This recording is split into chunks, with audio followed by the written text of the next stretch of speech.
There was another purge at the FBI associated with the documents and the documents that were secreted at Mar-a-Lago.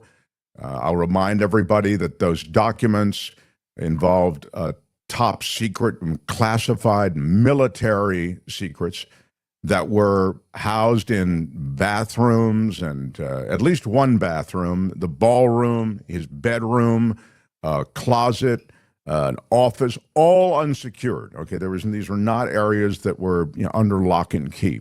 And the case was dumped at the concierge judge's feet in Florida, and she's just made the case go away.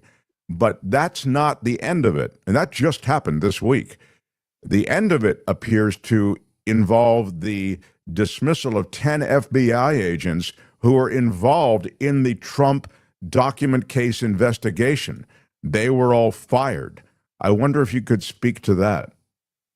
Well, they're probably going to win their cases, in the... You're saying they'll sue the government for wrongful termination. In the board, they'll get their salary. They won't lose any money. The ones who are, they'll have some, obviously, a displacement in their life. Hopefully, they have some money in the bank. Some of them are near retirement. I think they'll personally be okay. It's the nation, of course. It's all of us who are suffering because they're going to intimidate other law enforcement, and anybody who would stand up and be decent got the message right here that decency will be punished. Because those FBI agents didn't do anything wrong. The FBI used to say, big cases, big problems. And especially for the FBI agents, some people say the assistant U.S. attorneys want to have these huge cases because it makes their career. The FBI agents, much less so. I think the average FBI special agent thinks, wow, big case against the former president with all of his power and everything else. Big potential problems for me. So I don't think they were all volunteering to work on Mar-a-Lago, Mark. I think that they were assigned to work on Mar-a-Lago. That's exactly what I said. That's exactly what I said. A lot of these cases, that is true also of the J6ers. Remember, they fired all those agents associated with J6 and people from the Justice Department. They were assigned those cases. Right. And so you have that in the first place. But this is obviously totally wrong. They didn't do anything wrong. And Mar-a-Lago was always a righteous case. There was never any doubt about it, Mark. You've detailed it on your show. It was the easier case. History will record that the enormous error that the special prosecutor made, Jack Smith, right? Yeah, exactly. The huge mistake that he made was to bring that case down in Florida. He thought that case was so iron tight. And I think that he had this sense of, my case is so strong, any judge, any jury. And guess what? He could have gotten a conviction down there, any jury, even in Trump's middle district of Florida. But what he didn't count on as much as he should have was Cannon. He had 1 in 3 chances of getting Cannon.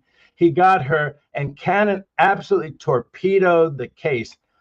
She did everything that she could to help Trump and to hurt them.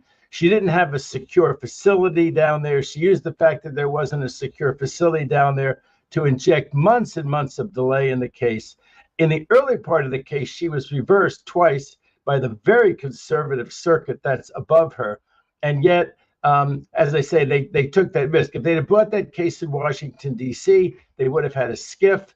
Any federal judge in D.C. wouldn't have delayed it that long. And Trump would have been convicted. Before the election, he would have been convicted. So that was the huge miscalculation. I think that Jack Smith thought, well, there were 2 other defendants that sort of, venue of them seemed more appropriate. To hell with the 2 defendants. Let Trump call those 2 other defendants as witnesses at trial and say, if it was all my fault, Trump didn't know anything. I went on a lark of my own and I stuck all that stuff in the bathroom and the ballroom. Because he's a totally get along kind of guy. This guy that we have to call Donald J. Trump and Mr. Trump, and we have to genuflect to and do everything he says. Well, no, but in this instance regarding all those records, I went along and did this frolic on my own.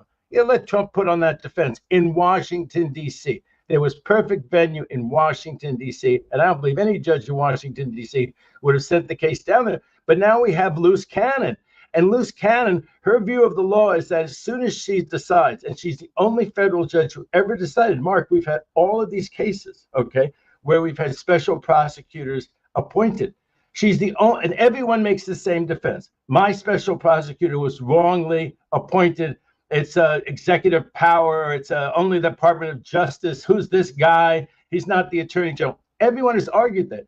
Every judge in America has said that the special prosecutor was properly appointed, except her. But the minute that she says that without any appellate review, then Jack Smith is supposed to stop dead in his tracks, not write a report, not do anything. He showed brazen arrogance to go ahead and do his job after she had ruled that he should stop. And on that basis, she's actually suppressed that report. And now it's going to be a matter of how fast the Court of Appeals will overturn her. The Court of Appeals will overturn her.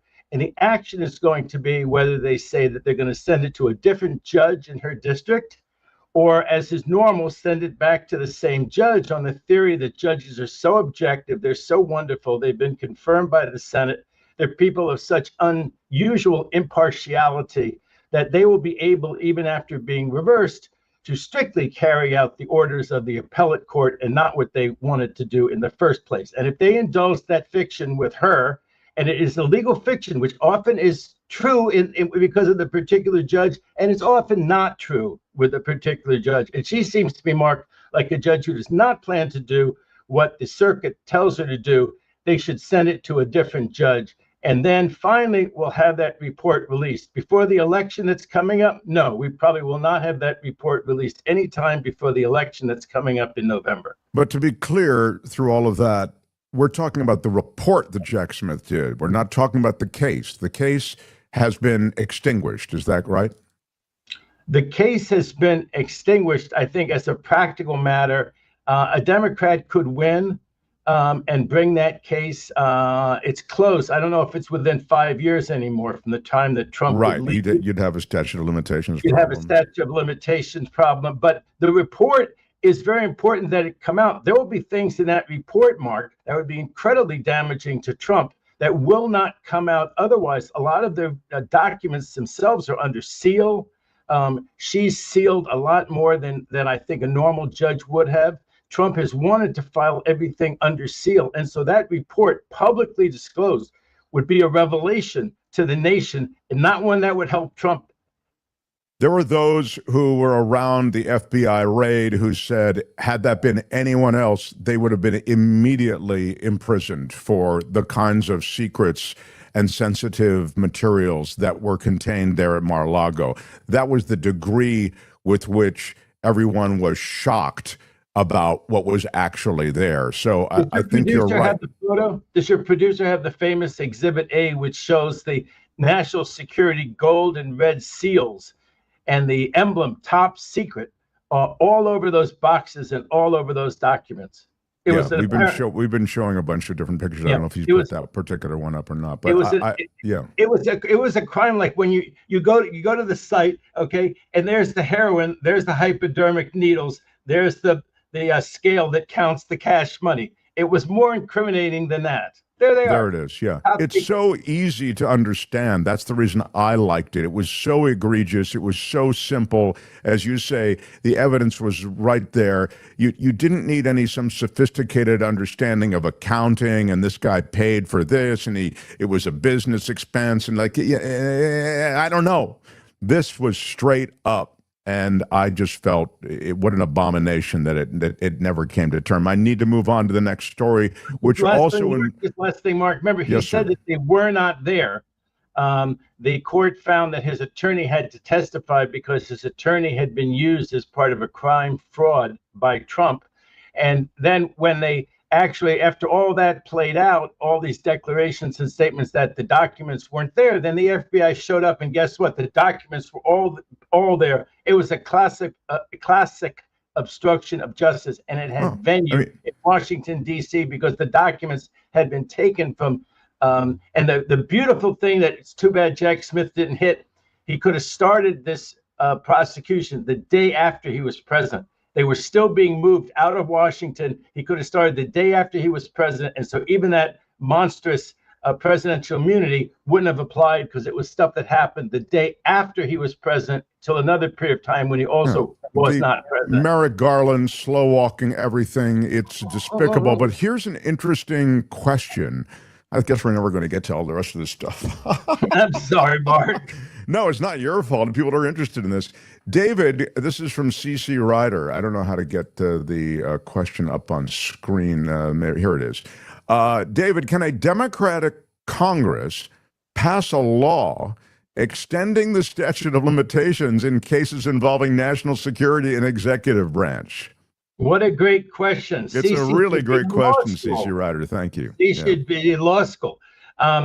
No, you cannot extend a statute of limitations after the event's already happened. So if you do something under a 5-year statute of limitations, year 6, that would be retroactive punishment. So that they cannot. No. But during the period where you know that the clock is going to expire, could you then extend it? Yes, you could extend, but it would have to be during the time. Let's just be clear. So you'd have to initiate the case already, is the point. 6 years ago, Trump right now has done something 6 years ago. You can't say, no, it's not a 5-year statute of limitation. It's 10. Let me just put the finest point on it. If you initiate a case within the period of statute of limitations, you can extend the statute of limitations to allow the case to proceed. That is to say, it's not like a shot clock that's going to go up. Sorry, we started it, but it ran out. But if you have run out of time on the statute of limitations, there's no way to go back and extend it to allow for the prosecution of a case. A statute of limitations is usually for an indictment. So if the indictment is brought within 5 years, if a mere complaint is brought, that complaint probably wouldn't stop the statute of limitations. So when I was an assistant U.S. attorney, I had cases that because the investigation had taken so long, maybe I took them over from another attorney, and they were already old, and the boss gave them to me and said, "Hey, Katz, you're run with this one. You've got 2 months." And I would run with it, but there were some times that it was 4 years, 11 months, and a couple of weeks. And if you didn't get into the grand jury then, if there was a SIG alert and the grand jurors didn't make it in there, and then the next week it was a rainstorm, that was it. 5 years, you were out of time. There are other statutes that have a 10-year statute of limitations, Mark, especially a lot of financial crimes and crimes with banks. So there might be some way to extend it. But this one seems like it's pretty much 5 years. This one seems like it's an obstruction of justice. It begins and ends.